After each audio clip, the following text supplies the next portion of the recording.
Good evening, everyone. And this is the May edition of the Tripart Care Emotional Wellbeing Hub. And I'm your host for tonight. I'm Dr. T. Ayodele Ajay. I'm a consultant psychiatrist working in the NHS in the UK. And it's also the convener of the Tripart Care Emotional Wellbeing Hub. And I'm really delighted to have you join us tonight to talk about something that is really very topical in our community. I think that therapy is something that is shrouded in mystery. And there are so many misgivings and so many myths that we've got about it. And so I'm delighted that let's all mute ourselves as we are coming into the meeting, please. Let's please mute ourselves as we come into the meeting so everyone can have a pleasant experience. Okay, thank you. Right, thank you for doing that. So like I was saying that it's my delight that we are all having this meeting tonight because the theme of psychotherapy is one that's very relevant, but also one that we know little about, and because of our misgivings and the misinformation and the myths around it, sometimes people who need help have not felt comfortable to get that help, or they've even been denied that help or have not accessed help on time, and that can be detrimental on the long run. So I'm really pleased that we've got that tonight we can talk about this. We can talk about this in a safe, sensitive way. I'm just going to quickly share my slide. I'm not doing the talk tonight. It's somebody who is eminently qualified to do it who will be doing it. But just quickly, I'm going to take us through some housekeeping, just so we are all on the same page and we can all have a nice experience of it. So very shortly, I'm going to introduce our guest speaker for tonight. And just to say that I encourage everyone, I know we're all at different cadres. We've got professionals in the house. We've got people who might be even mental service users. We've got people who just want to know for information, or people who even want to, maybe you are supporting a relative, or you just want to know for your own good, just to be more aware. I encourage you to subscribe, to share, and to support. Scribe is really about writing something down. Sharing is about maybe there's somebody that you know that might benefit from today's meeting. Please share the link with them. And support is to really commit to getting somebody to support you through any decisions that you make today. And I encourage you to make some decisions. Information without action does not really benefit us. And I also encourage you to please make those decisions very quickly and start acting on them as quickly as you can.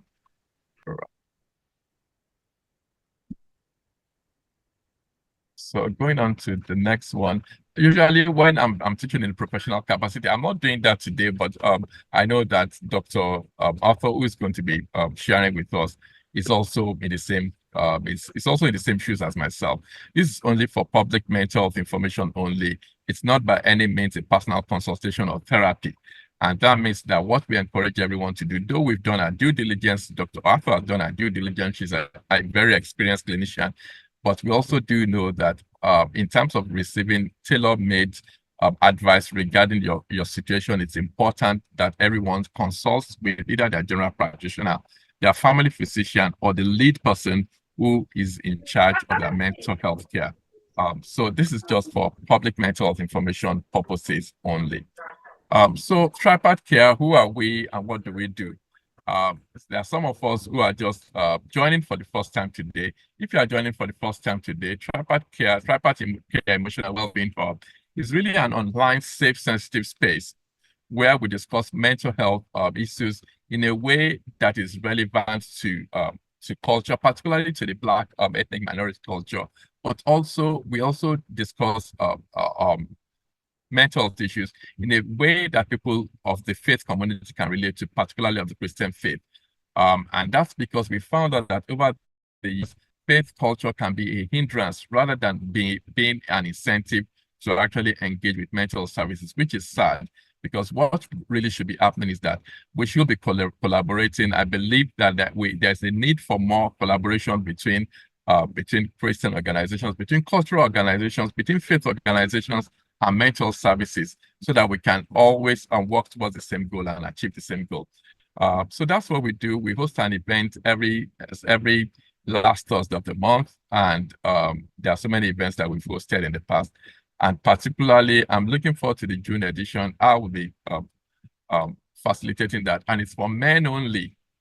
I know women don't like to talk about mental issues or about stress or about anything to do with emotions. So I've talked about tripod care, and I've said that please let's mute ourselves, and please feel free to either switch on your camera or switch it off. And if you don't want to be identified on the camera, because this is going to be recorded and this event is going to then be uploaded to our YouTube channel, please by all feel free to use a pseudonym. Dr.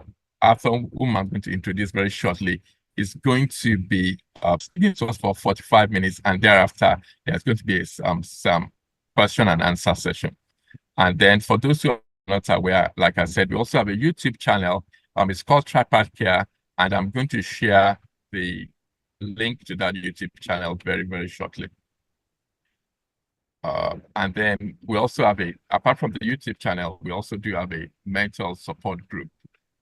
So do feel free to support to join that as well. Those are the things that we offer.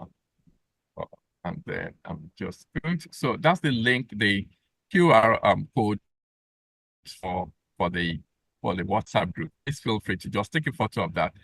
It will lead you to that WhatsApp group, and then you can, through that, join the WhatsApp. And then that's our YouTube channel as well. Also feel free to just copy and paste that into your browser. And when you do that, it will lead you to the YouTube channel. And please feel free to subscribe so that when we upload the next video, you will be alerted to that. Right. And those are my contact details. And I think that's all I'm going to do for now. And I'm going to stop sharing, and I'm going to introduce to you a very delightful speaker for tonight. And I'm really keen to introduce her because she's eminently qualified to do what she's here to do tonight. So, Dr. Yvette Arthur is a senior clinical psychologist in the early psychosis service. She's a behavioral and cognitive psychotherapist in CBT, and also the lead psychology and psychotherapist pre-qualified workforce development at Southwest London and South St. George's in the southwest of London.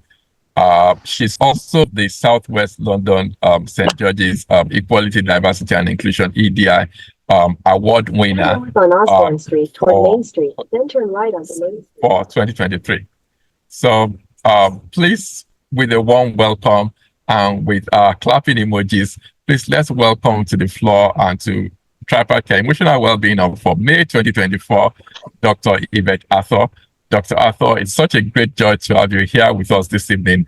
And the joy and the pleasure is mine to introduce you. The floor is now yours. Please take it over. Take it over.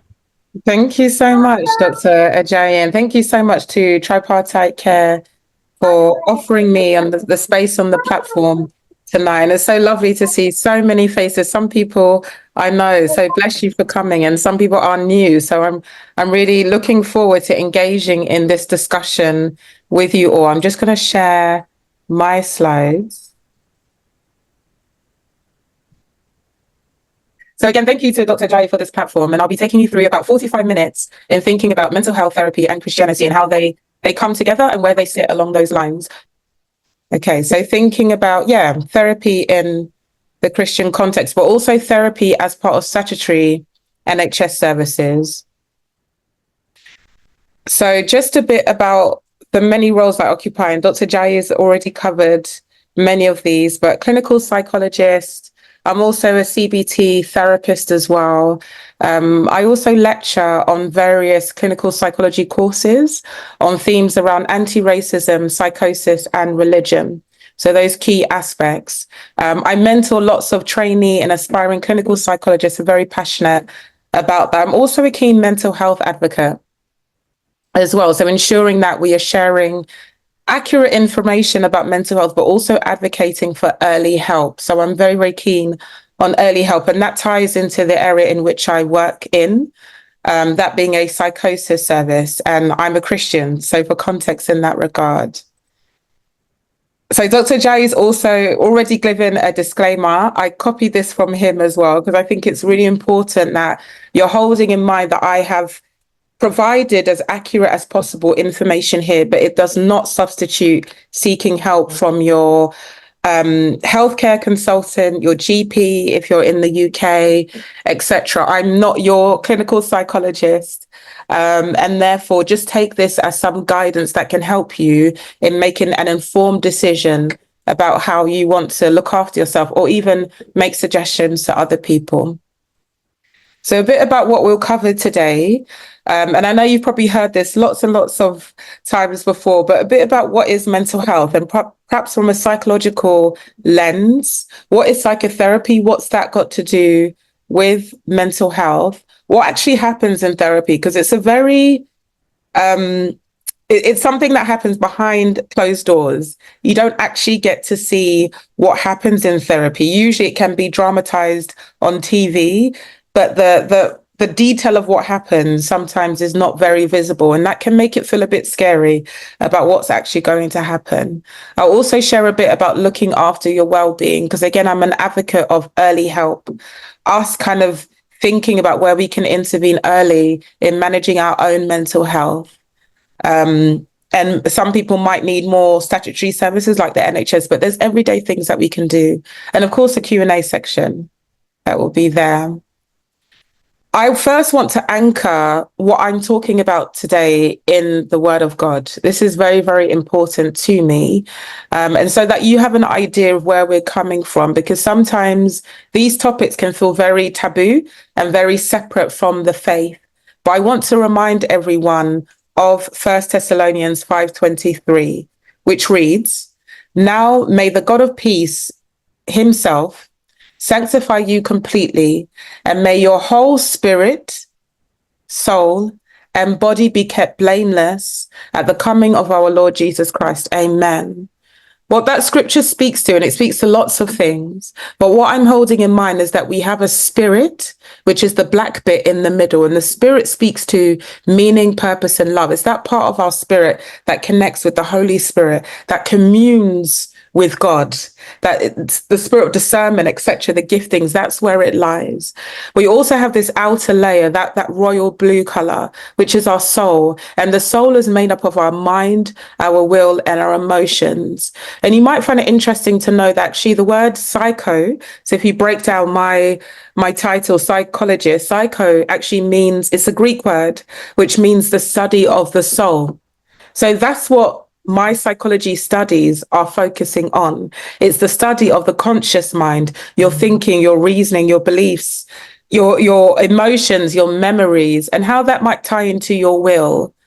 And so hopefully you're getting to see that actually the study, the psycho element of that means soul, in Greek, is very much tied in line with the word and how the word views our whole being. And of course we have the body. We have a body that interacts with the environment, our brain, our nerves, our five senses, our organs, etc. But I'm saying that we align here in terms of psychology and how the word speaks about the soul. The word of God speaks about the soul. They're all one. And obviously the word ology means the study of. So psychology literally means the study of the soul. I say this so that you have context as we approach the study of psychotherapy and how that relates to being a Christian, whether it's allowed, etc., which I might touch on in part, but I want you to get an understanding of psychology and how we work within that. So hopefully that sits well with everyone. So mental health, lots of things here on this slide because it encompasses so much. So what is mental health? And this is definitely going to be a psychological version, and you would have gone to maybe more medical talks from Dr. Jai. But mental health is viewed as our psychological, emotional, and social well-being. It relates to how we think, how we feel, how we behave, how we relate to other people. When we're in good mental health, we can connect with others, make positive contributions to our life and society, and we feel like we can fulfill our purpose in life. And we can all have positive life experiences, but we can also have negative life experiences. And what that means then is mental health difficulties, because we all have mental health. This is something we talked about during a talk that Dr. Ajayi came to give to my church. We all have mental health, but mental health difficulties can be considered as a normal reaction to abnormal events which challenge our mental health. Something like COVID, being locked up in the home, was definitely an abnormal event. And the way that you responded to that, whether you learned skills in, I don't know, baking bread, or you learned a language, or it was really difficult to stay in one place for that length of time, it's a normal reaction. Mental difficulties can affect anyone at any time. We're not immune to it, but there's things that we can do to kind of bolster our mental health so that there's less impact when we do encounter challenges. But as much as you're a living human being who strives to do things, you're likely to experience stresses, challenges, difficulties, and so forth. And these problems can affect our daily life, our relationships, our physical health. And it's referred to as the mental health continuum. So we never think of people going from positive mental health and falling out of that into mental health difficulties. Is very much a continuum. There might be times in the week that's a bit more difficult to wake up. You don't quite feel the motivation. And there might be times when you feel like, oh my gosh, life is worth living and I'm enjoying it. But it's a continuum. And we can go from side to side on that, but hopefully we find more stability between those two sides. Mental health affects quite a few of us. The statistics are about 1 in 3, 1 in 4 at the moment for common mental health difficulties like depression, anxiety, and they're a bit more rare for the difficulties that I support people with in the NHS, which are like psychosis and bipolar, which are about 1 or 2 in 100. And so there's a cyclical effect to mental health, in which the way that I think, I feel, I behave, if those are all helpful and positive, I do things that are giving me joy, etc., I'm going to have a different impression of the world and the people around me. But if I feel as though the world is quite scary, I feel lots of negative emotions a lot of the time, I start to seclude myself and stay in my home, the world is going to feel like a more dangerous place. So our thoughts, our feelings, and our behaviors have an impact on each other. And I will show you that in a diagram shortly. So we have here the biopsychosocial model. And again, I'm really picking this out to show you how these things all work together. And so we have the biological and the medical system in the UK is very much based on a biological understanding of mental health difficulties as well as physical health. We know that medication, yes, can help certain people, but also we're considering research that highlights actually our social context is very important. If you're living in a home that is full of mold, that doesn't feel secure, maybe it's council housing and they're not willing to offer you a new home, that's going to impact on your mood, on what you feel able to do. So we can't ignore the social context. So the biological speaks to your hereditability, your genetics, maybe any brain injuries you've had, and the social speaks to what's happening around you. And then you have the psychological, which is very much about one's personality, how they respond to changes in their environment. But it definitely holds a psychological perspective in that we think about what's happened in one's life. What are the power imbalances, the injustice, the impression that they have experienced? What effect did it have on them? What threat were they under? What sense they made of this? So if something bad happened to them at work and it affected their self-esteem, the sense that they made of it, whether they feel like, yeah, I deserve that, or no, I don't deserve that, those are all important things, is another question that we hold in mind. So again, for that person who's encountering challenges at work, that is impacting their self-esteem, making them doubt themselves, and they feel like people are treating them differently at work because of who they are, they might start avoiding going into the office. They might start avoiding socializing with other people. But it means that they don't, and whilst they keep themselves safe, they don't get to hear or get to know whether their work colleagues actually think of them in that way. So there's lots of questions that we ask in the psychological realm, and I'll unpack this further. I added in the spirituality box because for lots of people on this call, actually spirituality is important. And those of us in the NHS, we take that seriously. So whether you feel like actually your difficulties are none of this, it's not biological, it's not social, it's not psychological, it's a curse, it's a trial, it's a test. Our Muslim friends might describe it as jinn, as an evil eye, as a spirit that's come upon me to test me and so forth. Or maybe even due to disobedience, maybe you felt as though God was asking you to do something and you didn't do it. And this is the comeuppance and so forth. These are all things that we consider in mental health settings when thinking about the causes of mental health. But it's so important to note that there's no single cause of mental health. And I think this is what trips people up a lot. People are looking for, it's the social, it's only the biological. Actually, it's likely to be lots of many things going on at one time. And it might be helpful looking at it in the context of this model. So this is something that I use a lot actually in the setting that I work. And you can find this on YouTube. And it's called the stress vulnerability bucket. And so it brings together the biological, your vulnerability, what's happening in your social context, and how you manage stress, so parts of your personality. And what this is saying that the size of our bucket is dictated by our genetics. So we know from research that if you have a lots of family members who have, say, psychosis or bipolar, it's more likely, there's a genetic context to that. So you're more likely to be susceptible to developing that condition, but it doesn't mean that you will go on to develop it. You're susceptible. So if you are susceptible, it means that your bucket is smaller. And then we might think about how if you've had really difficult life circumstances, maybe growing up was quite difficult in terms of finding things to eat, money wasn't readily available, that can also impact the size of your bucket. But you still have a bucket, you're still coping well. So at the top bit, you can see that stress flows into the bucket. So say you've had this growing up, you have this mental health condition in your family, you're still doing well, but you experience some bullying at work. That is water or stress that flows into your bucket. But you manage it well.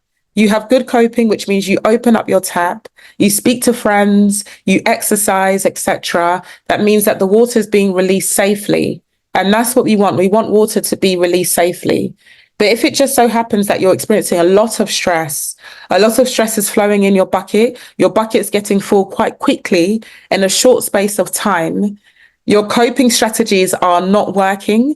Or maybe it says here bad coping. I might use the terminology unhelpful coping. So you decide, I'm not going to talk to anyone. I don't have time to go to the gym. I have to manage this problem. It's likely that your taps are then going to be blocked. So the water is only going to go up and up.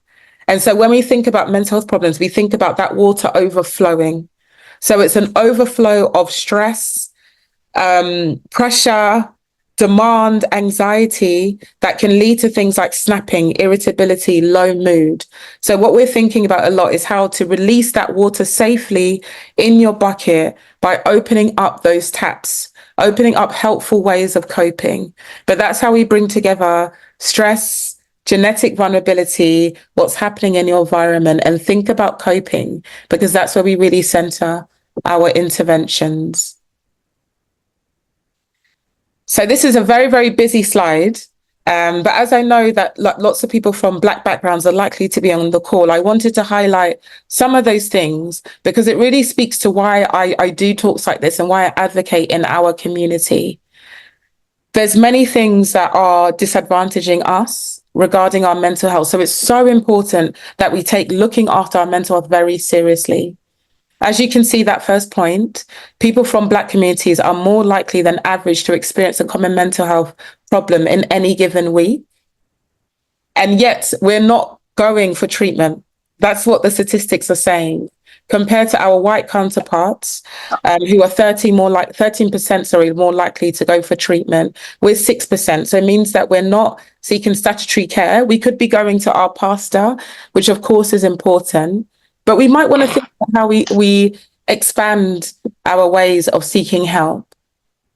The second point on psychosis, which is very close to my heart in the setting that I work in. So Black men are more likely to experience symptoms of psychosis than any other ethnic group. Access to treatment as well is usually through the police or criminal justice route. And they're 4 times likely to be detained under the Mental Health Act, which means that this Mental Health Act keeps you in hospital for a certain length of time for your safety and or other people around you. But we're definitely seeing different numbers according to people's race. And there's also likely to be other factors. 8% of Black and Black British adults have symptoms related to PTSD, post-traumatic stress disorder, compared to their white counterparts, which might be due to experiencing racism and trauma in that way, or even trauma of migration and so forth, and encountering a different land, etc. And then there's a bit there about the links with racism, how we see the world differently, that impacting our mood, symptoms of psychosis like hallucination, delusions, physical assault as well, and stress. But in that, there are some positives, and I'm really curious about this, I think, especially because I have a son. But it says boys from African and Caribbean communities in the UK have lower levels of mental health problems at age 11 compared to their white or mixed heritage boys. So very, very curious about that statistic, but it means that there's lots of more information that we can share about how to access help early to help people within our fucking nonsense. Share. Share about black people among black people. Is she a psychologist? No, she's a psychologist. The psychiatrist involved in that too. There is a resemblance. Okay. Dr. Obum. Can I ask everyone to please mute? Yeah. If we could, I'm just going to mute everyone and then I will unmute you, Doctor. Yeah. Sure. Hopefully you're okay, Dr. I'm just going to unmute her. Yeah, hopefully Dr. Obum is okay. I'm definitely a psychologist and qualified to be here and speaking on this. If there's anything that you want to say contrary to that, put it in the chat. Let's have a conversation about that. Yeah, absolutely. Thank you. Yeah, I think the good. Yeah, thanks. I think the good thing is that there's going to be a question and answer session soon. Definitely. But if we could all mute, that would be most helpful. Thank you. So I'm going to continue. Okay. All right. So I'm just going to mute everyone and then I'll unmute you, Doctor. Okay. Yeah. Or you could unmute yourself. Thank you. I've done that now. Yeah, good. Great then. Thank you. Okay, so I want to talk briefly about this Circles of Fear model that was presented by the Sainsbury Centre for Mental Health. And it is an old model. It's about 22 years old, but it's highly relevant because I think there's still themes here that play out today. What this research did is it was a qualitative study focusing on the experiences and the views of service users, carers, and staff working in various mental health sectors. And it concluded that there's lots of circles of fear. There's lots of fear from especially Black people in engaging with services. The first one is a fear of mental illness, and that speaks to stigma in the community. You know, in the Ghanaian language, which is my heritage, there's not words for low mood, depression, anxiety. It goes from you're feeling okay to you're mad. And that can bring about a lot of stigma in people seeking help and feeling like it's okay to do so. People might worry about their marriage prospects if they're seen to be accessing a mental health service, etc. And there's also a fear about mental health services and how mental services will treat us. Will they force medication or therapy upon us? Will they disrespect our beliefs, or will they honor our beliefs and so forth? And also for loved ones, they might also feel like if my loved one goes to hospital, I'm not going to be involved in their care. I'm not going to be able to say what works well for them. And also the study, highlighted that there's a fear of Black people within these settings, that sometimes some people might hold very erroneous, sometimes racist beliefs that Black people are more aggressive than people from other races, or Black people don't feel pain. And that might lead to more risk aversive practices. That might lead to judgment, say when a Black person is raising their voice and what that means, or talking with their hands, and that might be seen as aggressive. I do a lot of that. But there's a misunderstanding there that can lead to perceptions about Black people that are incorrect, and therefore making incorrect and unhelpful decisions about their care. So a very old paper, but I still name it because sometimes we need to be aware that we hold fear about what might happen when we go into mental health services. But I have this mental health continuum, and really what we're thinking about is where we want to intervene. again, I'm a mental health advocate, and I really want to encourage people towards supporting their own mental health and managing their own mental health in very productive ways. And so sometimes people feel like you go from healthy to ill, or mental health difficulties that are severe and enduring. And actually, there is a bit more of a continuing there. And hopefully this slide is helping you see, where you can intervene at different points on the journey and intervening a bit earlier. So if you notice that you've had quite a stressful week, or a stressful day, you might be responding to distress. It's really important that you're using self-care strategies. You're talking to people, you're enacting your faith, whether that be playing worship music, preaching or praying, to manage that. And it might be that if you move more towards the red, that's when you want to seek help from your GP, from a mental health service. But I highlight this so that it shows that you have options. And part of this will come from you being self-aware, and we'll talk about that shortly. So, psychotherapy. I want people to put in the chat, what kind of terms have you heard for psychotherapy before?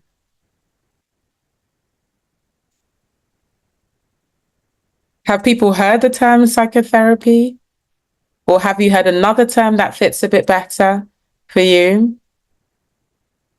No? Okay, so Princess has said, no, never heard that term. Thank you. Yes. Honesty. Anyone else about that term, psychotherapy? Have you heard it before? Counseling, yeah. But I think counseling is much more common as well.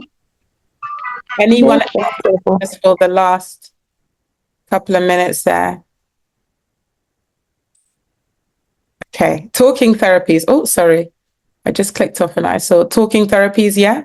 2 people said talking therapies. Great. So actually we're talking about the same things when it comes to psychotherapy. So I've got talking therapies in the middle, but it can be called a whole plethora of names, whether that be psychotherapy, counseling, therapy, psychological therapy, talking treatment, I've heard, and it could be just my safe space. I think how you refer to therapy or talking therapies is up to you.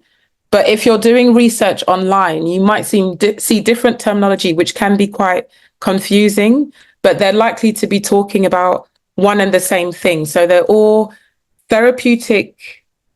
I've added a new term there. They're all therapeutic talking treatments as a way of alleviating what you're experiencing or helping you to better manage it. So they all come under one and the same. This is a really nice image that I think of when I think of talking therapies and my role as a therapist. So your client is coming to you, they're bringing everything about what's happened in their week, sometimes with tears, sometimes smiling because maybe it was a good week. But a lot of the time it is those really difficult moments that they haven't had a chance to process. And so my job as a clinical psychologist, as a therapist, is to help gently untie those knots, untie those ridges, untie those conflicts that are coming up for that person, to better make sense of it, to better make sense of their thoughts, their emotions. So this is a really powerful image about therapy that I really like, as it aligns with what happens. So a slide about the aims of psychotherapy. And if you feel like there's any missing there, please put it in the chat. But essentially, you're meeting with a trained professional and they're supporting you in making sense of your thoughts, your feelings, and your behavior. And there's different aims there. And sometimes it might be that you're focusing on one part, or you're focusing on all 4. Or it might be that you're focusing on a different area. But essentially, we're giving you a safe place, a safe time in which we will turn up, and hopefully a safe place to talk about things that are sensitive, things that are vulnerable, things that you don't talk to someone in your day-to-day, and knowing that you won't be judged. That's at the core of us working as therapists. We're not allowed to judge people. And if we become aware that we are being judgmental, we all have supervision so that we can reflect on that and think about what judgments we're making about that person that might be very unfair. But usually you'll find that people are non-judgmental. We want to help you make sense of things so that you can better understand yourself, so that when you kind of go forward in life, you can have more self-awareness about maybe things that upset you, things that are triggers in your life, things that maybe bring about memories that are quite distressing. We want to help you resolve complicated feelings or find ways to live with them. Because no doubt we go through quite distressing life events. So it's so important that we find ways to better manage them. And we also help you recognize unhelpful thinking patterns. You know, it may not be always the people around us that are doing horrible things to us all the time. It could be though, but sometimes we might have unhelpful patterns. So if we're someone who has encountered very difficult life circumstances in which maybe the people that we think should care about us, like our parents, have not treated us in this way, perhaps we've encountered abuse, it might be that that's a thinking pattern that we've had to have to survive, you know, being in this family where our parents have been abusive. So we're always on guard. We're always watching for the slightest moment in which someone treats us or looks at us in an unkind way, and then we withdraw. You've had to have that thinking style to manage living in that context. But what about when you meet a partner? This partner wants to get to know you. They're very much interested in your well-being, your mental health, seeing you progress and do well. We might still have that thinking pattern of, no, what's going on here? You're going to hurt me. So before you hurt me, I withdraw. So that's some of the unhelpful thinking patterns that we look at in our work together. And all this we do through talking and sometimes keeping diaries. And I'll talk about that shortly. But it's all through talking that we do this. So who delivers psychotherapy? So there's lots of people that deliver psychotherapy. And as there are many words and terminology for psychotherapy, there's also lots of terminologies for the names of people who deliver psychotherapy. So it could be a counselor, they could be called a therapist. I use the word therapist quite a lot, even though I'm a clinical psychologist. It could be a psychotherapist. I've got some examples there. So you could meet a psychological wellbeing practitioner or high intensity CBT therapist. As I mentioned, I've got the word psychologist there, and psychologist is slightly different in that we have gone on extensive training, so similar to counselling psychologist. So at least 3 years for the doctorate in clinical psychology and counselling psychology, and then obviously a degree course, and sometimes a master's. So we have to do research as psychologists. So that might be the differences there. As psychologists, we've gone through extensive research, and that's where my doctor title comes from. So I have a PhD in that sense, but I'm also a therapist. So we use therapies that are backed by evidence because I'm used to doing research and still do a little bit of research. And then also to add more complexity, you might encounter a social worker who's also a therapist, or a nurse who's also a therapist. And what that's saying is that we have different people who work in mental health roles who have just done additional training as a specific therapist. So it might be that you have a nurse who's also a CBT therapist, but everyone on this list has gone through thorough training to ensure that they're well equipped to support people. And in a moment, I'll show you some ways that you can verify that person is well equipped to support you. Obviously, it's different in the NHS. The NHS has already done those checks to ensure that this person is a psychologist, but it might be slightly different when you're looking for a private therapist. So the types of psychotherapy. So there's quite a few. And actually, when you start therapy, depending on the person that you meet, so if you meet a clinical psychologist, they're likely to be trained in more than one model. If you meet a, say, CBT therapist, a cognitive behavioral therapist, they're likely to be only trained in that model.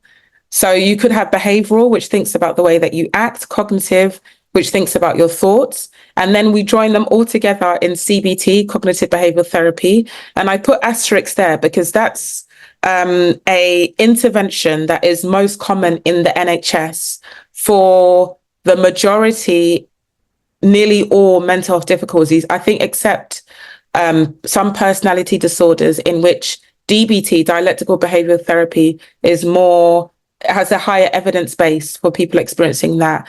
but you will encounter CBT everywhere. It's one of the most common because it's got the strongest evidence base. So others do have really good evidence bases, but CBT has got a lot of evidence base, which is why it's commonly available in the NHS. But that's not to say that your therapist in the NHS cannot offer you different therapy, or you can seek your own therapy outside of the NHS. You've got humanistic, which focuses on the whole person, mindfulness-based, which thinks about being present in the moment. This has been recommended a lot for people who experience depression or low mood. Person-centered, which thinks about your strengths and your insight. And then you've got the psychoanalytic or the psychodynamic, which thinks about unconscious thoughts from your childhood. So this is a really different form of therapy, and the earlier forms of therapy. They're not always available in the NHS because actually you're wanting to have that longer time period in therapy with those two, psychoanalytic and psychodynamic. And so that's why they're not heavily available in the NHS. CBT can be a bit more time limited. But actually for some people who have done CBT, they want to think about the deeper layers of their thoughts, who they are and so forth. And therefore psychoanalytic or psychodynamic might be helpful. And then you have solution focus, which focuses on your achievements in the future, how you're going to get there. So as you can see, there's lots of different types of psychotherapy, and always thinking about which one will be best suited to help you is the job of the therapist. So you shouldn't be carrying that decision because it's a lot, but you can do research on it. There's lots of information online about it. What can therapy help with? Well, lots of things. I think people think, no, it can only help with low mood, depression, anxiety, but it could help with relationship problems, bereavement as well, losing someone close to you, or even losing a job can be a form of bereavement, right? You're so used to working in that setting. It can help with traumatic life experiences, with difficult emotions. I've got anger there as well. It can also help with long-term physical problems because no doubt that brings about a change in what you were used to doing, in your abilities or where you were used to able to go. And so that element of physical health problems, it's really an important area that we think about. So we're joining more of our mental and our physical health problems, one of them being like long-term pain that can also impact on our mood. So we're learning a lot more about being more holistic in the way that we offer care. And of course, transitions. So sometimes we get a lot of young people who are transitioning, say, from sixth form college to university, or from year 6 primary school to secondary school, and they need support with that transition. So the first time you see a therapist, and those of you that have seen a therapist before, you might have a think about what you're seeing there and whether this is true. I think some of this might be more true for people seeing a private therapist, but they should explain to you their background and their qualifications. Again, if you're seeing someone who is based in the NHS or in a statutory mental health service, these have all been checked for you. But so you can still ask, are you a psychologist? Are you a therapist? Are you a CBT therapist? Do you work with other models and so forth? We are all registered with a professional body that we are accountable to. So they might share that with you.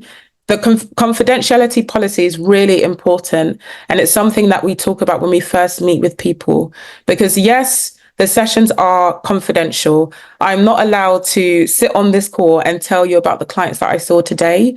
I'm not allowed to do that on the bus. I would be breaching confidentiality. So I hold a confidentiality policy for myself. For the client or the patient, usually I prefer the term client, the confidentiality policy still applies. So they're able to share things with me in confidence. If their family member then called and said, did they talk about me? Did they talk about this? I'm not allowed to share it, only if there is something that they raise that makes me concerned about their physical safety and or people around me. So if they said that I can't keep myself safe, I want to end my life, I have a duty of care to do something with that information. So whether that be I call their next of kin, I call an ambulance or the police, or I have to do something with that information. And tell the team. So that's when our confidentiality might be breached. But at all times we talk with the person about that. So there are some limits to confidentiality. If you told me you killed someone, I have a duty of care to call the police, So that's something to be aware of. As well as other things, if you tell me that you were sexually assaulted, I also have a duty of care as well. Of course, I wouldn't just say, I'm just going to call the police and stuff like that. We'll always have a conversation. But I think that's really important to note.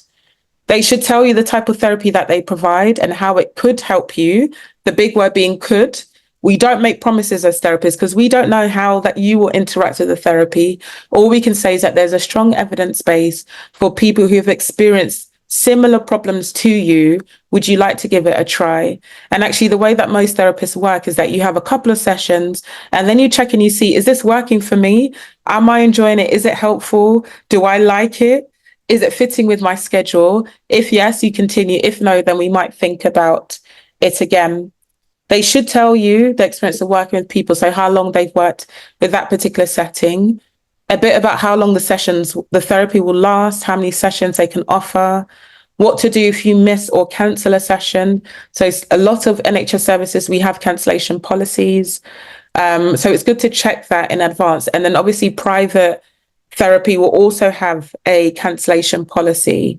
And sometimes you have to pay the fee if you cancel at the last minute, depending on why you're cancelling. If you are not accessing therapy in the NHS, and sorry for those that are not UK based, but if you're paying for therapy, you should ask how much it is, please. Don't just sign up thinking it's for free. Check whether you can afford it as well. For some people, it is a big commitment. But therapy is free on the NHS. And sometimes they invite you to sign an agreement to show that you understand what is being offered, how to cancel the session, etc. So that should be explained when you first start. And they should give you space to explain and discuss what you want to get out of therapy, the accessibility needs you have, if you're sensitive to light or if you need things to be written down, if you need an interpreter. We work a lot with interpreters. So actually, if you are well talented enough that you don't only speak in English, you speak in French, you speak in Tree, whatever language it is, sometimes we can find an interpreter that can support you so that you can fully express yourself and not have to think about English being a barrier towards that. And sometimes we have therapists that speak a different language. So it might be that you don't need to have an interpreter if you're worried about someone else joining the session. So that therapist might be able to speak your language, but it's not everywhere that you will find that. So big disclaimer. And of course, any worries that you have about therapy can be discussed. I'm racing through because I'm aware of our time. In terms of what therapy sessions might be like, really it depends on what type of therapy you're getting. Something like CBT is time limited. Something like psychoanalytic therapy, it can be open-ended. So some people are in therapy for a couple of months to years. Depending on the type of therapy, it can be individual group. So if you're not comfortable in a group setting, ask if there's any individual sessions available. I get really sad when people just say, oh no, they offer me a group and that's it. Because it might be that an individual session is going to be more helpful, but maybe they thought that you would enjoy being in a group. So please ask if you're offered one or the other and your preferences are slightly different. In psychosis services, we meet a lot with family members. So it might be times that you're working with your family or they're invited to join for part of the session. So it might be that you're seen individually, but at times your family members join. There's different ways that it's delivered. I do a bit of both, actually. So I work obviously in an NHS setting. I see people there. I also do a lot of online sessions. So we've become very accustomed to doing sessions on Zoom, on MS Teams, Microsoft Teams, and so forth. Or it could be that if you're seeing a private therapist, they see you in a private therapy service, or sometimes you might be offered to be seen in a therapist's own home. It really depends. But if it is in the NHS, you will never, and you should never, be offered to be seen in the therapist's own home. At times, in an NHS setting, sometimes we might come to you. If things are really difficult and you would prefer to be seen in your own home, we might come to you. But obviously, we want also to get you out and about as well. And the durations vary, 50 minutes to an hour. Group sessions tend to be longer. And for something like CBT, it involves homework. So that's because, the 50 minutes is not enough. We want to see how you get on with practicing things outside of the session. A very quick slide about accessing therapy.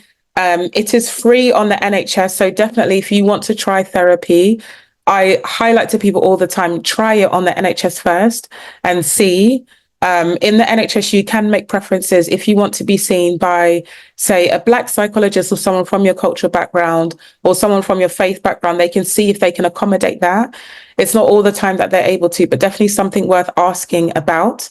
If you're in England, you can Google NHS talking therapies and you can self-refer, or you can go to your GP and ask them to refer. Some charities also offer therapy, either for free or you pay like a very small fee. And there's a couple of charities there that I've outlined. Or do check whether your workplace offers therapy, or your college or your university. Sometimes we have something called, I've forgotten the name of it. I can see it in my mind if I get the name, but check if your workplace offers therapy. It will be under like the wellbeing department, or HR department is usually a good shout to contact about therapy.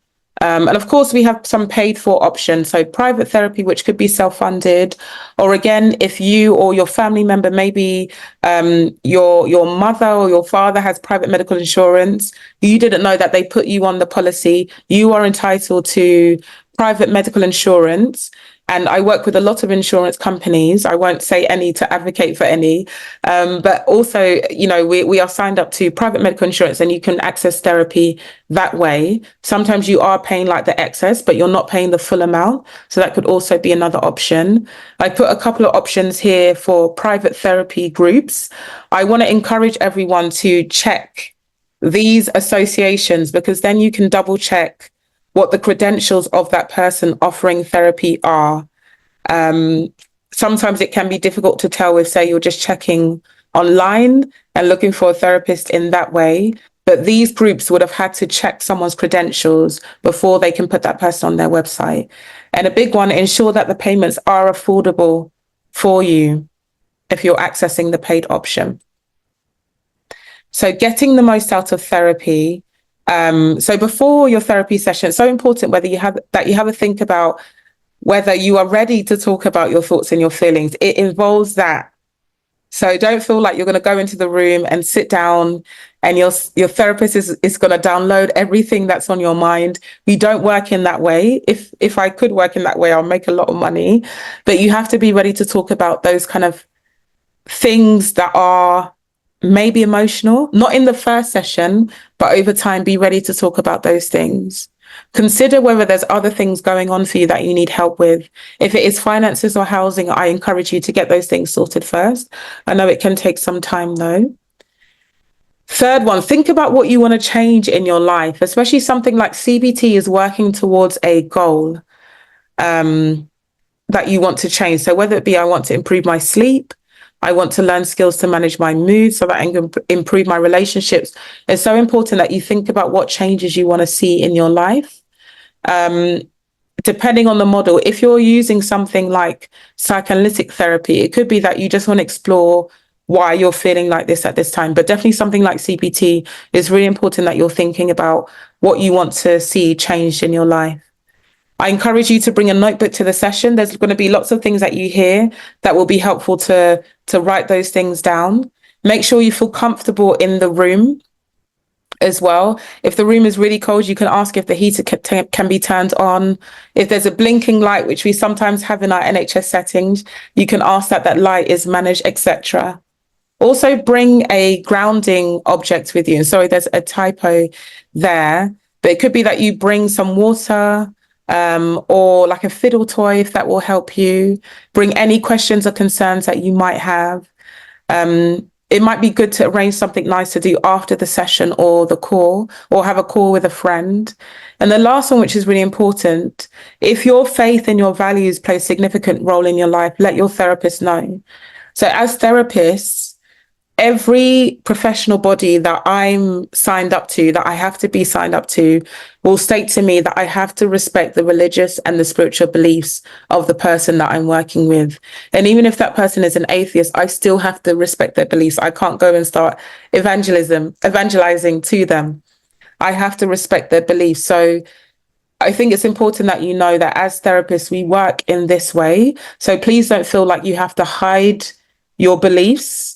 actually sometimes it might be really helpful for us to know that your mood improves, say when you go to church or when you're listening to worship. Those are things that we want to bring into our therapy so that we can better assist you. So it's really key that you let your therapist know. So again, we don't suggest things that will impact your faith. And I think it's quite rare that people would do that. But it's just important that you let your therapist know that. And also if you want to be seen by someone from a particular gender as well, like a female or male, you can let your therapist or the service know that too.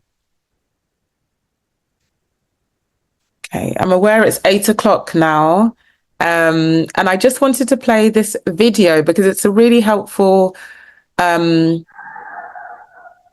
summary of someone's experience of CBT and the ambivalence that they had about it before they started. So I'm just going to play that, and maybe I might skip over some of my slides so that we can move forward to questions.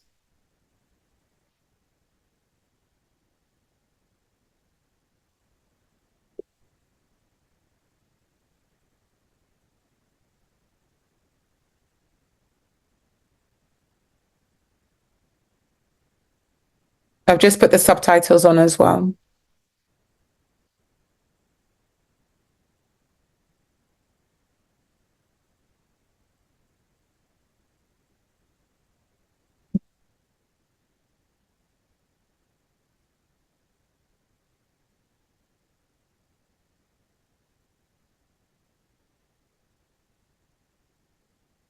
So we're here today to talk about CBT and your experiences of it.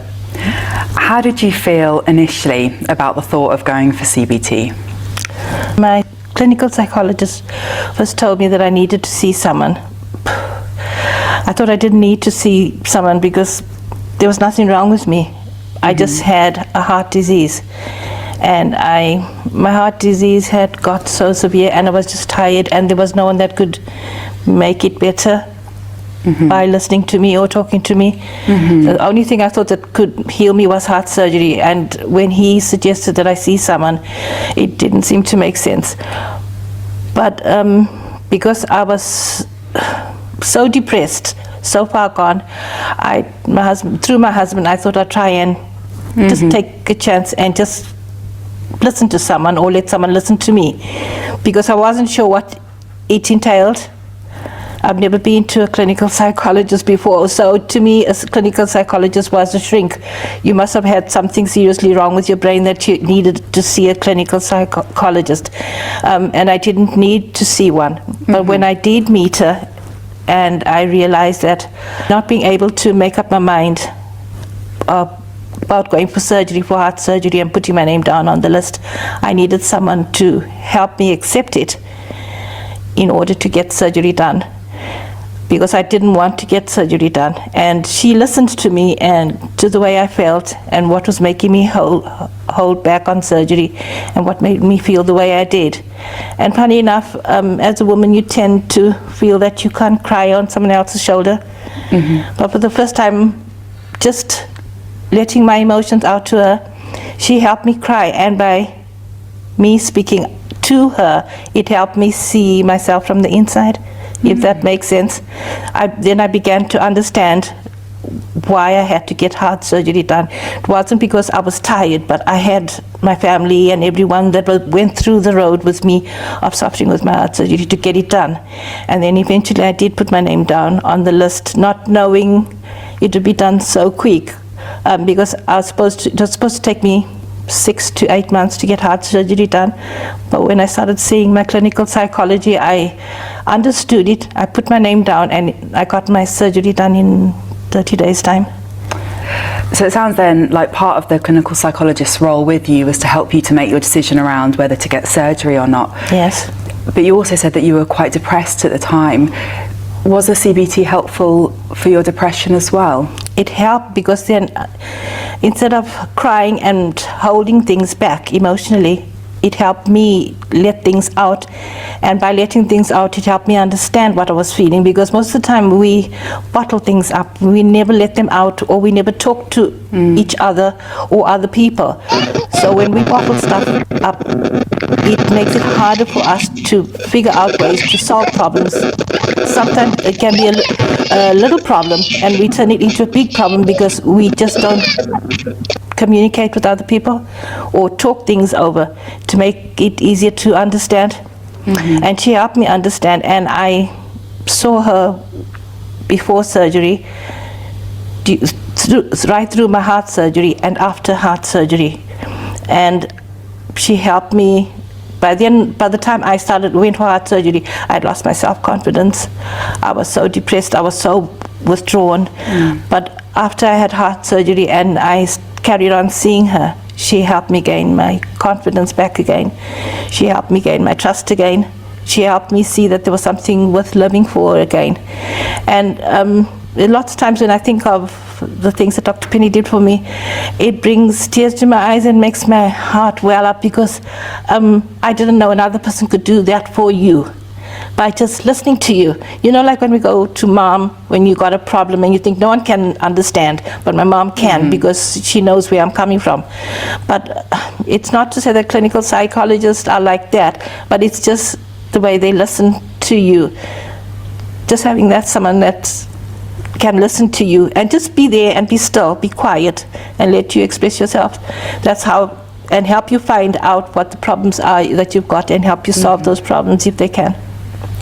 Was there anything about the CBT in particular that you found was helpful for you? Dr. Penny was there with me every step of the way. With all the problems that I had, she helped me, showed me that there's an easier way to solve everything and not make a big problem out of everything. There's always someone every step of the way that's there to help you if you need a helping hand. And that's how by the time I had finished therapy with her, I found out that clinical psychologists are not just shrinks. They are people like us, and they do feel like us, and it's so much easier to speak to someone when you're having problems, because we all do in our lifetime break down sooner or later. You don't have to be mentally ill. You can be in a car accident, any problems in the home. You can even have a death in the family that you can break down with, and you need somebody just to hear you, how you're feeling, because we all assume that somebody else naturally knows what I'm feeling or thinking, but it's not that way. We're all different. Were there any drawbacks to going for CBT? In the beginning, I didn't have any drawbacks going for CBT, because I was so severely depressed. I needed it, and I found that there were people all around that would help me. So there was nothing, the only thing that was stopping me was me. So it sounds like it was a good experience for you. Yes. Then. Have you got any advice that you would want to offer anyone who is thinking now about going for CBT? Yes. Don't look at the word CBT, but look at the person behind it. Because sometimes we see big words and we don't understand the meaning of those words, and we assume. But sometimes when we look behind the word, like clinical psychologists, I would have said a shrink, and I would never have thought myself going to one, because they deal with mental people. But it's not that. You can suffer from depression, you can suffer from any kind of illness, and it's so good to go to a clinical psychologist when you need them, because sooner or later in our lives we will need one. And most people, when you find younger people that are nowadays, lots of young people are going under so much stress in life. If you haven't got a parent or a friend and you're suffering from depression, those are the right people to speak to, because it's good to be able to have someone in your life that you can talk to. Because I know there's no one in my family that I can talk to. I always think my husband would never understand me. My kids would never understand me. But when I go to the doctor, he never has that enough time for me. But with a clinical psychologist, they make that time for you, and they listen to you. You've got that time with them to express yourselves, and you still got follow-ups, and they can check on you and make sure everything's all right. If everything's not all right, they can always check and find ways and means to help you get you in touch with other people that can help you, or get in touch with other people that are in the same, having the suffering from the same conditions as you, and you can swap ideas with each other to find and live a happier life. Hey, I really like Iris's honesty with that and highlighting that she really wasn't sure about what this CBT stuff is about and had some beliefs about what a clinical psychologist is and what they do. But hopefully it's given you some helpful insights into what we do as clinical psychologists. I'm going to end with just an encouragement to look after yourself. I'm going to go back to this one, because as human beings, when our stress is going up, that's when we're not speaking to our friends or our family. We don't have time. I'm too stressed. We stop doing the things that we enjoy. I don't have time. I'm too stressed. We're working on this stressful thing, this stressful project. We're just focusing on it. We stop doing the things that we enjoy, that brings us joy, going to the gym, going on walks, cooking. We start maybe ordering in. These are all things that are not helpful coping. Sometimes they can be a short term, ordering something in to eat if you've got a deadline can be really helpful. But if it becomes every day that you're doing that, it can become an unhelpful tap. And that means your tap is becoming blocked. We want to open the floodgates of our tap so the water can come out safely, because life is stressful. That's one thing that's guaranteed. Even if you want to stay at home all day and not work, you'll still be stressed by, what do I want to watch? What will I eat? There is some stress always there in life. So it's so important that as our stress is going up, we have our helpful coping ways going up as well. As human beings, we tend to, when we're becoming more stressed, we reduce the things that actually help us to cope. We maybe stop reading our Bible, stop listening to worship music. I'm so stressed. Those are the times that you do it more. So that's one thing I want you to get the message about. And lastly, this slide quickly, which is taken from the New Economics Foundation. So they did some research on 5 key things that help people's mental health. And they came up with these. So connecting with other people that you enjoy being with, feel valued by, feel close to, having that social contact, is so important. Something like fellowshipping can give you that. And then you've got get active. So walking, going to the gym, even doing a workout exercise at home. We're so blessed in the time that we live in that there's so much information on YouTube. So you can do gym at home for free in your room. All you need to do is get onto YouTube, walk into work, organize a work sporting activity or a church sporting activity. It gives us those natural dopamine releases that can help our mood. The last one being take notice. So reminding yourself to notice what's around you can be really helpful. Going for walks and taking in the environment and the nature. Also, the take notice is being aware of your triggers. I always say, if you're in Tesco or Sainsbury's or anything like that, and someone is doing the self-serve checkout, they're moving too slow and you're so annoyed. It's not about them. Maybe something happened in the daytime, you got a bill, there's just some stress that's going on. When you notice those changes within you, this is time to start to be aware of your triggers. And there's different ways that we can take notice. Some of us might do that through prayer, or talking to a friend can help you notice those triggers. The 4th one is about learning. So keep learning, whether that be learning a new recipe, learning how to do a crossword, or reading a new book. Keep that active part of your brain going, because you might also meet people as well. And giving is not just money. You could also give your time to maybe like a food bank, or supporting other people, even at church, offering your time to say the children's ministry are always in need. So offering your time in that way, or you can make a cup of tea for your family, your friends. Give. There's such a lovely effect that you get when you give to other people. Be kind to yourself is another reminder. And the last thing, put on your oxygen mask before you help others around you. As we are instructed to do on a plane, we need to be helpful to ourselves before we can be helpful to other people. And I've just put some resources there. If you want to do some research, I put some more verified ones. I will always go to the NHS first, but there's some really helpful ones like Mind and Young Minds for young people out there that give you information about medication, the different types of mental health difficulties, and so forth. And NHS Inform Scotland, they've got this really helpful website, and I'll put it in the chat when I finish showing my slides, because it gives some mental health self-help guides. So if you're still not sure about therapy, you could try out, say, the depression self-help guide and see what CBT for depression looks like. There's one there for sleep and so forth. Try these out so that you can see if it might be helpful to you, or it might be that you do one of these mental health self-help guides and you find that you don't need to work with anyone else because it's really, really helped you. And that's it for my slides. Thank you. Thank you so much, Dr. I thought that was really, because it's whistle stop stop talk, but really, you covered quite a lot in that very short session. Thank you so much. Thank you for sharing freely of your wealth of experience, and particularly from the point of view of not only a clinician who's been delivering therapy for several years, but also as a human being. I like one comment that somebody made there. I think it was during the video that I found out that psychologists are not just shrinks; they are human. They are people who are touchable. I mean, people who work in mental don't have two heads. We don't have two heads, and we don't have two hearts either. We also go through the ups and downs of life like every other person does.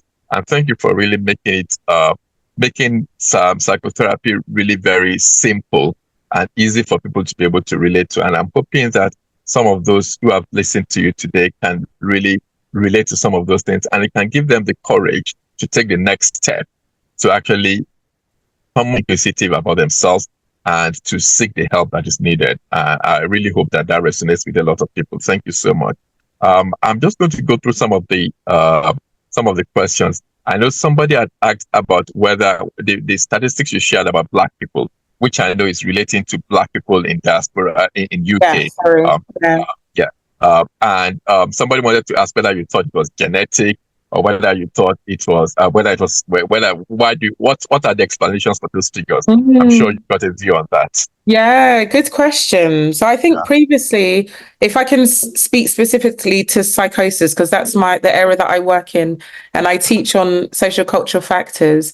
So previously, because lots of people from Black communities were experiencing psychosis more than other ethnicities, it was thought that there's something genetic happening here. But actually, long-term studies, which are really helpful because then we get to track, are noticing that, say, someone like myself. So my mum came over to the UK from Ghana when she was about 19, and then she had me here a couple of years ago. I won't show you my age, a couple of years ago.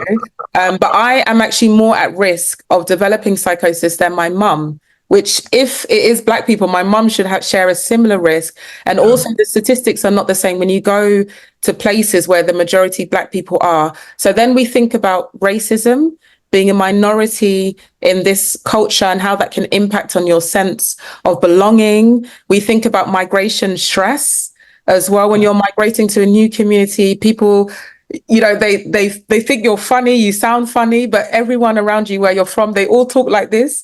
So what is that about? You can feel quite lonely as well, financial stress as well.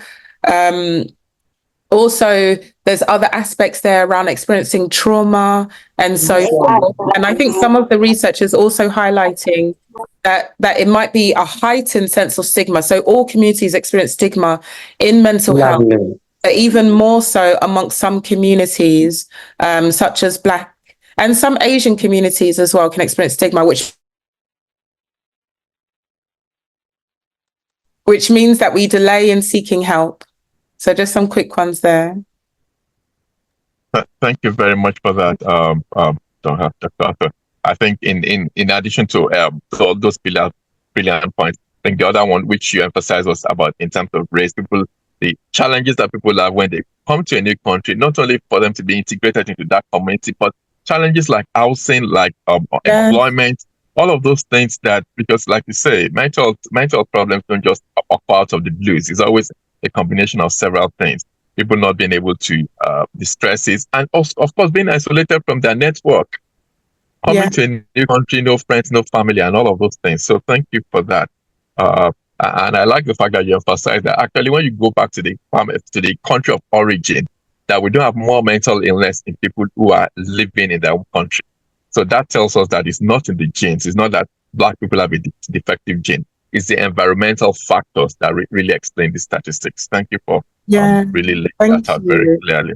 Yeah. And just to add to that very quickly as well, I think sometimes, you know, it's a very individualistic culture within the UK.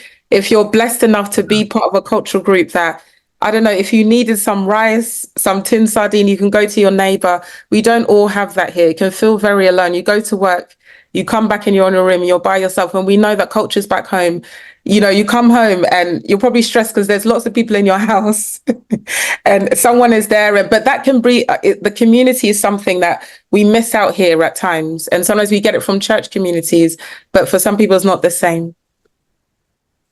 Thank you very much. I think that sense of community, sometimes we underestimate the power of the sense of community in terms of helping us to pull through difficult times in our lives, which is very important. So that's a valid point. In terms of some of the other questions, I think you've clarified that already. Somebody wanted to know whether there is a difference between psychotherapists and clinical psychologists. If you could quickly speak into that. And then there was also the question about whether you feel, what's your view about whether should psychotherapy be preventative or should it be reactive? Very interesting as well. Yeah. So the first question was the difference between psychologists and psychotherapists, yeah. So usually psychotherapists are trained in a specific model for a specific age group of people. So it could be adults and you're trained maybe in CBT only. As a psychologist, you're trained to work with people across the lifespan. So from birth to elders in the community. So you've got that lifespan outlook when you're supporting someone. And also you're trained in more than one model. So yes, we're trained in CBT, but also we're trained in other models like acceptance and commitment therapy and narrative therapy. So it just depends. If you're very keen that I'm an adult, I want this type of psychotherapist, then go for it. Because sometimes if you're accessing it privately, the fees might be lower. Whereas a psychologist, because of the training, the fees might be higher. But in the NHS, you are likely to encounter anyone. It could be a psychotherapist, it could be a psychologist. So it varies. Thank you for that. And then there was also the question about, do you think that we should be reactive? Do you think psychotherapy should be such that people only get psychotherapy when they need help, when they're in distress or they've got a mental condition? Or do you think we should really be thinking about preventative as well? What are your thoughts on that? Oh, such a good question. I'm looking at Dr. Lawumi to see if she has any thoughts as well. I think for me, it's a bit of both. Lovely. You know, the brain is so powerful that it can heal itself. So we know that, you know, if you take a group of people that have been through a trauma, like the unfortunate plane disaster that happened and one person unfortunately lost their life, there's going to be normal reactions that those people are having. And for the majority of those people, they will not have trauma from that. They won't have post-traumatic stress disorder from that incident. But some people, and a smaller number, might go on to develop post-traumatic stress disorder, which means that they continue to feel like they're stuck in that trauma and they keep remembering it. It feels like it's happening again. So we actually have to give space for people to heal themselves, for people to access and do things that they know support them. But I think there is something there about preventative. That's why I'm so keen in sharing psychology for free, that there's really important things that we can do. The first one being self-awareness. If we're more self-aware, we begin to know our triggers. We begin to see that when our mood is low, we like eating sugary things. Then we feel bad. Then we eat more sugary things. There's so many things that we can do to start managing. So I think it is a bit of both, but I'm very keen on preventative care. The NHS at the moment is set up to be more reactive though, which might be an issue for some.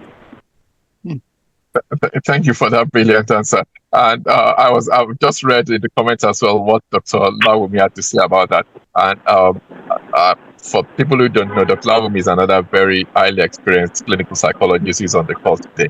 And I know there are other mental professionals, several of very experienced people. So Dr. Lawumi, I don't know whether you wanted to share your thoughts, that the ones you've written in the comments. No, I think I wrote my thoughts in there, and I just left it to Dr. Arthur to address it. But I really agree that we do need to learn to prevent ourselves from getting to the point of really dipping down. And the NHS is there to almost, if you imagine that you stumbled and you fall, the NHS is there to pick you up. But we want to get you to exercise so that you're not stumbling. So people, an awareness of mental health and ill health is what gets us to prevent you from getting to the point where you're needing therapy as a way of healing. So if you're thinking in terms of understanding, like Dr. Arthur said, understanding the triggers that you have, you'll know how to prevent it. So, a great example of sugar. You eat, you feel low, you think, I'm going to have lots of sugary sweets and cakes and drinks. And then you have them, then you feel really bad because you think, oh no, I've just ruined my diet. So you get onto that cycle of eating sugar, feeling terrible, eating more sugar, feeling more terrible. But if we know that, okay, I feel bad when I eat sugar, you can choose to do something else. So it's an awareness of what we can do and what we should be doing that prevents us from really getting to the point of having terrible mental health issues. Thank you. Thank you so much for those thoughts. I like the bit about eating sugar because that's an ongoing work for me. And just to share it with the group, one of the ways to get around that is to prevent those things that give you the sugar rush, not to bring them into the house in the first instance. The other one is to find alternatives. Apples are a good one for me. Let's find face it, you can't compare an apple and a bar of chocolate. Absolutely. So, at least, and interestingly, it gives the same effects. After I take an apple, I still feel, it's sweetened my tooth. It's dealt with that craving, but it's a safe one. So there are ways around it. Yes, there are ways around. And really, I absolutely agree that I think, yes, the NHS is stretched and it's a service that is designed to really pick things up when they are the lowest help. But really, the way to go is really primary mental prevention. It's primary mental services. It's really about preventative services. And I think that's part of the reasons why we do some of the things we do now. Part of this meeting, the one that Dr. Arthur does, the one that Dr. Lawumi does, and several other professionals here who are doing that type of work. It does look like, it might feel like, are we making any impact? I really feel that we are. I really feel that it's a little at a time, but we are really beginning to move towards the right direction. And Dr. Arthur has just written that dates is another one. Dates, it's very chewy. It makes you feel that you are chewing something, and it gives you that same sensation. So that's a good one. And then there was somebody who wanted to know about compassion therapy. Yes. Compassion-based therapy. I wonder whether you have any response to that. So I really like compassion-focused therapy. Actually, it's a model that I use quite a lot. So usually if I'm working with someone, we do an assessment to understand what model will better help them.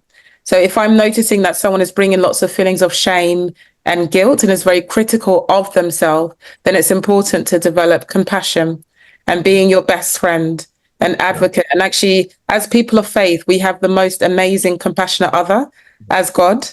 And so it's easy to think about, how would God see you? So it aligns with my faith in that way. So compassionate focused therapy is a great therapeutic approach. And you can access it on the NHS as well. So thank you for that. So somebody's asked whether the PowerPoint will be made available. So I'm not putting you on the spot on that, Dr. Arthur.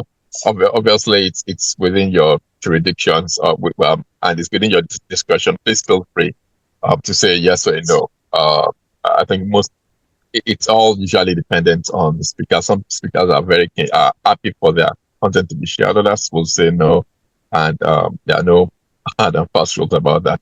So I'll just say, for that one, we'll get back to you. I'll consult with Dr. Arthur and then get back to you on it. Thank you, Dr. Jai. So I'm just looking. Oh, somebody wanted to find out how to train as a psychotherapist. Remember there was a question about that. Yeah. Yes, yeah. So with the psychotherapy route, I probably know less about it because I'm a clinical psychologist. But my understanding is that there's lots of institutions that offer psychotherapy training. So the one that probably comes to mind is the Tavistock. So you'll need to check what credentials you'll need before you go on to study as a psychotherapist. So sometimes you might need a psychology degree as your background. But there's lots of training and accreditation organizations out there to support you. So I'll put that in the chat as well. With clinical psychology training, I can speak on that. So to train as a clinical psychologist, you need a degree in psychology or a psychology conversion. So if you did another, engineering, and you felt the call to be a clinical psychologist, you do a 1-year conversion course and you get experience of working in the field of mental health and supporting people using psychologically informed methods and thinking. And then you go on to a 3-year doctorate in clinical psychology that is funded by the NHS, or you could do the counselling psychology course. So it's the same route, but with the counselling psychology, you pay for that.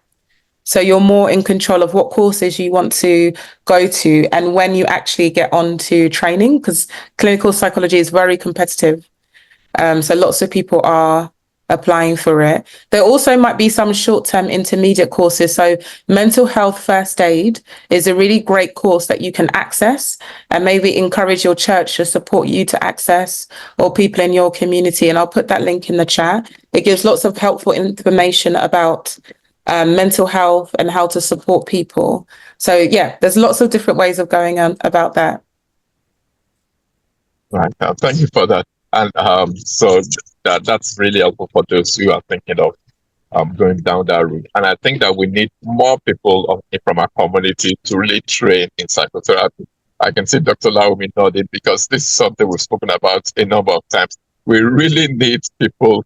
We need people of culture. We need people of faith. We need people of the Christian faith to train as therapists, to train as clinical psychologists. You will be making a great difference. So if it's something you are considering, and you'll be surprised how many people can mentor you. There are so many people on this call who can really be mentors. I can see that there is also, I can see Miss Adeyemi is also on the call. She's joined us all the way from America. She's also a therapist working there in America. So there are quite a lot of people. You just, please just ask, and then it's there for the taking. Excuse me, Dr. Taiwo, I have a question, please. Excuse me, Dr. Taiwo, I have a question, please. Right, okay. Sorry to interrupt. Right. Yeah, that's fine. I'll come to you in a minute. Thank you for that. I'm very keen to hear your question, and I'm sure we're all very keen to hear your question as well. So I'm just going to, just for Dr. Arthur to start thinking about, there was one question on tele-psychotherapy. What are your thoughts on that? And then I'm going to take the question from the speaker as well. Please go ahead and ask what your question is. Yeah, so tele-psychotherapy, whether that's over the phone or on like a e-consultation like Zoom or MS Teams, can be very effective. And there's some people I've only worked with online. I've never seen them physically. I'm 5'9", so they don't know how tall I am. I don't know how tall they are. So it can be very, very effective. But you have to think about what is best suited to help you. I think it is sometimes tricky when you're working online and someone's quite emotional. You can't, I don't hug my clients, but you can't give them a tissue to show that you're offering them compassion in that way. So sometimes that can be tricky. So it depends on the client, but I've not found it to be an issue in connecting with people. We've had to move to that way. Yeah, and absolutely, we survived COVID.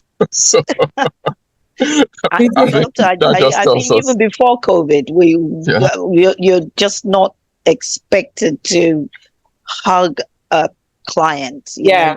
Right. Minimal contact. You don't want to get sued. Yeah. When I was saying we survived COVID, I was talking about the fact that all the Oh, yes, sort yes, of of therapy course. that we offered then, Oh all my. the sort of consultations were online, so nobody could really, yeah. So yes, that's a very valid point as well in terms of minimal contact. You can be hugging patients and or clients. So the Sorry, gentleman that Dr. wanted Ajayi, to please, Dr. Ajayi, yes. sorry, apologies to interrupt. I did ask a question. I don't know whether you're going to touch on that question regarding premarital counseling. Right. Okay. I was that the question you wanted to ask? Were you the one that asked to speak up? Yes, I'm the one that actually wrote the question. All right. Okay, that's fine. So, Dr. Arthur, over to you on that.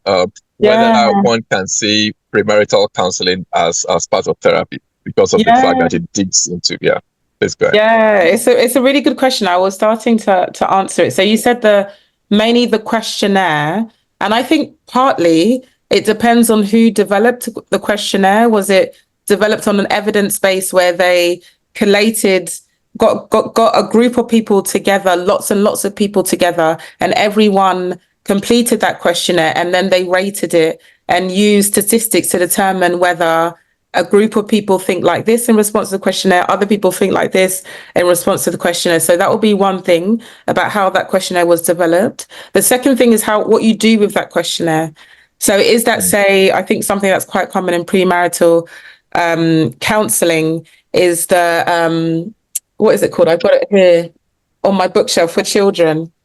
The 5 love languages, because I think about that. Gary Chapman. Chapman, yeah. Yeah, so whether it's a questionnaire like that gives you insights into that. So it just depends on the questionnaire and what you do with it. But I like that you're using questionnaires for premarital counseling. I do like that. I mean, the questionnaire format I used was actually obtained from America. Okay. It's about 71 questions that deals with a lot of issues that has to do with their family backgrounds. And there was a case of a couple, and one of the questions actually dug into her childhood, and she was, thank God it was on Zoom, and she began to weep. She was crying because it really, and I was able to offer her a compassionate form of counseling, and because it allowed her to be able to vent those areas that will otherwise would not have even been known by anybody. But the questionnaire actually, dealt with that, and we were able to bring out that part that would have actually affected her, when she eventually gets married. So she was really grateful for that, and amazingly, she said she was also attending to also seeing a therapist to also deal with that area as well. But it was amazing how the questionnaire, the particular question, was able to unravel that aspect of her life. Yeah. Oh, that's so powerful and so encouraging. And that's part of the reason I like questionnaires, because you might not ask those specific questions. Correct. And also some people might feel better, just quickly do the questionnaire and then they just give it to you. They don't have to say it. And then when you open it up, you're opening up, right? You're putting words to it. And some people feel better about that. That sounds so powerful. And I'm really pleased to hear using questionnaires in counseling. Thank you for raising that point, Reverend Olumoyigbon. I didn't actually look through to see that question was from you, because I know you do quite a lot of work in that field, and you do very impactful work as well. I think I'm also inspired by the fact that that you care about the people that you lead, to the point in actually bettering yourself, reading up on those things, and really opening up your congregation to professionals, to mental professionals as well.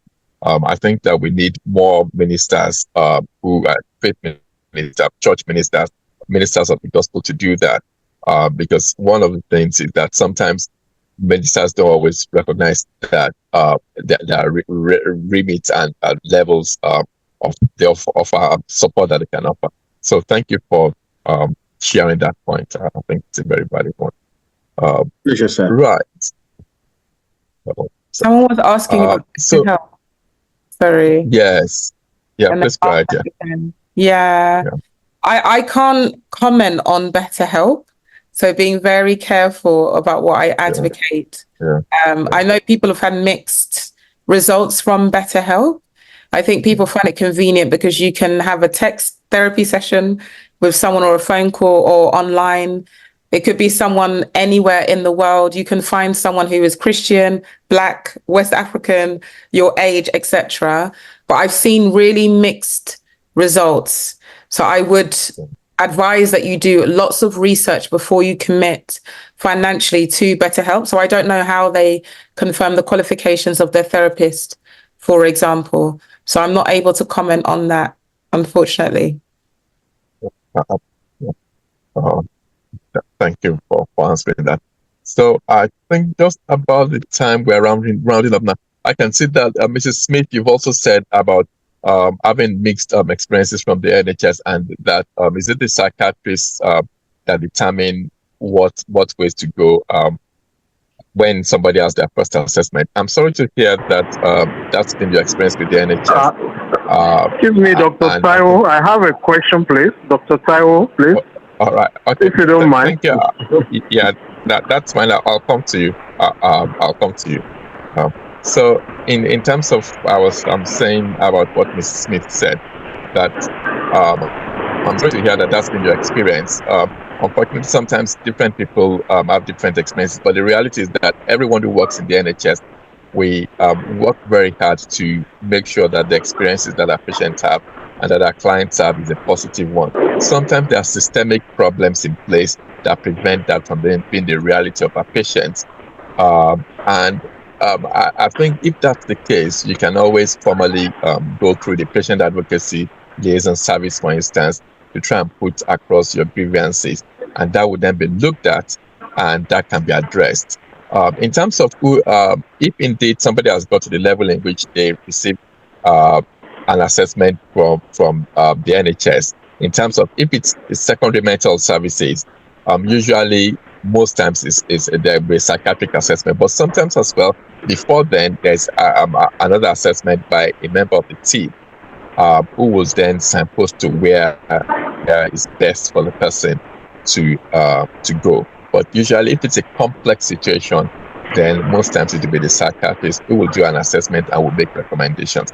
And it could include therapy, it could include medication, it could include social prescribing, it could include even debt management, all the other things that are involved in in managing somebody's mental health. Like I said, please do speak to the right portals in terms of addressing your complaints if you felt that the service you received has been below par. I hope that addresses your question. And I'm just going to take a last question. I believe that's from Mr. Kimbola, and then we can call it a day for tonight. Please go ahead, Mr. Kimbola. Yeah, thank you very much.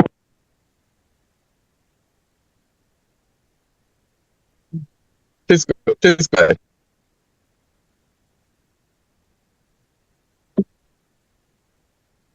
Are you there, Mr. Kimbola? Can you hear me, please? Yes, we Hello, can hear you. Can you hear me? We can hear you please, now. I just have a question. If you kindly expatiate on cognitive behavior therapy and dialectical behavior therapy as to their differences and the help they can give to a young kid who has multiple diagnoses of mood dysregulation, essentially, that affects him to different degrees in the community, at school, and at home, which sometimes comes with aggressive behavior. Please. So a psychologist has recommended this for him recently when he was assessed.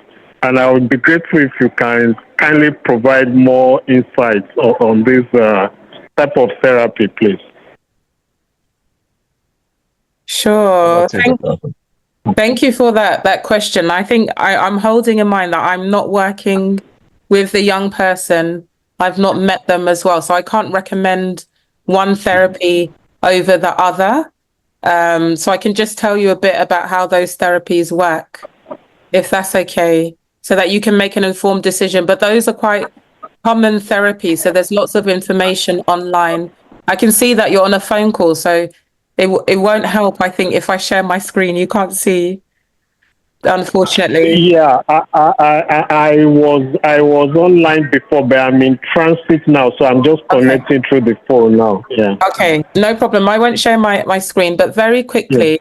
So CBT is an evidence-based therapeutic approach. It's got lots of evidence base for lots of different types of problems. The main premise and basis of CBT is that we have unhelpful thoughts about situations that are sometimes a consequence of our beliefs, the things that we've been through in life, our traumatic life events. And then we have unhelpful behaviors that do not support us in moving forward from the problem or recovering from the problem. So it hinges on those two, the way that we think and the way that we behave, as both being unhelpful ways of managing the problem. So the main focus on therapy then is that, and these, thoughts and behaviors then impact on our emotions, so how we feel and act. So then in CBT, then the focus is that if we can change some of our thinking so that it's more in line with what's happening in our reality, it's more helpful to us. We can notice when we have unhelpful thinking, like if I assume that everyone hates me in this world, it's going to make it very difficult to interact with people. But perhaps not, that's not the reality. Maybe there's some people who do like me, but if I have that belief, it will just influence how I see people. And then we have behaviors. So if I'm spending long periods of time indoors, I'm not seeing people, those are all unhelpful behaviors. So it focuses on changing, the way that you think and the way that you behave so that they're more helpful. Now, dialectical behavior therapy is quite similar. Just very quickly, dialectical behavior therapy is quite similar. It's another talking therapy. It's also based actually on CBT, but it gives you more of an understanding about your emotions. So it can be really helpful for people who experience quite intense emotions. It helps you to accept your feelings. The main premise of DBT is that two things can be true. So yes, I can be angry at myself and I can also be angry at someone else. I can accept those things as being quite true. With DBT, it's very much about learning skills. So you're constantly learning skills to manage day-to-day intense emotions.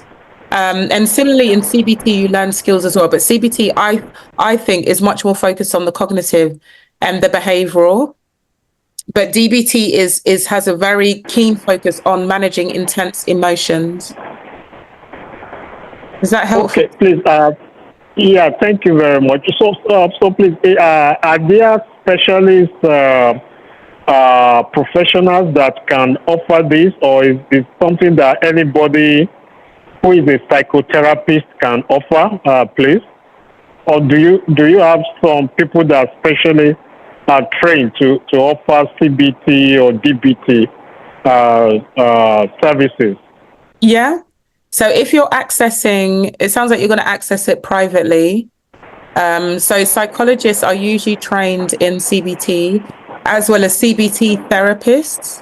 They're trained in offering CBT therapists. What is confusing is that even though I'm a psychologist, I'm a CBT therapist, I could be trained in DBT, because it's like a training course that you go on. So you might have, it would be great if you have someone who's trained in DBT and CBT so that they can help you make an informed decision.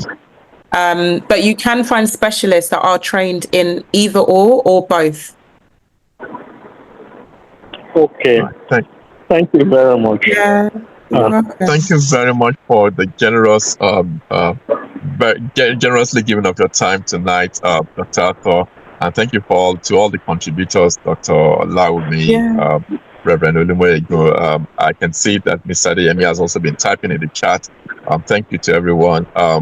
And all our regulars, my uncle, who would always constantly log in from Nigeria, constantly.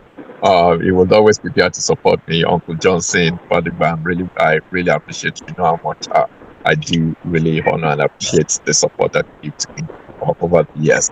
And also, there are quite a number of colleagues on the call as well. I can see Professor Latif is here from the northern part of Nigeria. Professor Latif is a professor of psychiatry.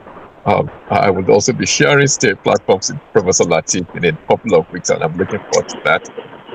Quite a lot of my dear brother Yvette, who has always persistently supported the cause, and of course to the tripart team. We've got a few of our team are occupied today, but we've got Dr. Awolaran, who is here, and also our Ebu Kadeba, who is also here. So thank you to everyone for joining us this evening. I hope it's been worth your while. I hope that you've got thoughts that you can then reflect on and hopefully make a decision about really getting the help that you need, or share that with people in your life until we come back to the next Tripod Care edition, which is going to be the last Thursday of June, and it's going to be men's mental health, and it's going to be men-only events. Wow. I can say this. I can see Dr. Lau with me and Dr. also laughing. I think they're probably saying, "Oh, about time, isn't it?" No, we're saying we want to know how to help the men folk in our lives. That's how we need. That's a good one. That's a good one. I think it is. But how can we know if you exclude us? Exactly. I think in this case, the men are probably going to be a bit more relaxed to talk about the things that are important to them. That's fine. I'm only joking, Dr. Ajayi. But yes, you're right. Men sometimes fare better in men-only spaces. Yeah, true. So we'll Dr. I promise you will. And Dr. Tola put in the chat, when is the women's only one? I agree. Yes, Right. absolutely. I'll have to ask Dr. Atta and Dr. Lau with me on that one. So thank you everyone for joining us. We won't allow you to keep us women folk out of it, right? I know, Auntie. We won't accept it. All right. Thank you so much, everyone, for joining us tonight. And do have a good evening, everyone. And look forward to seeing you again next time. God bless. Bye now. Thank you. Bye. Thank you, Dr. Atto. Thank you, Dr. Atto. Thank you so much. Thank you so much. God bless you. Bye. Bye. Bye. Bye.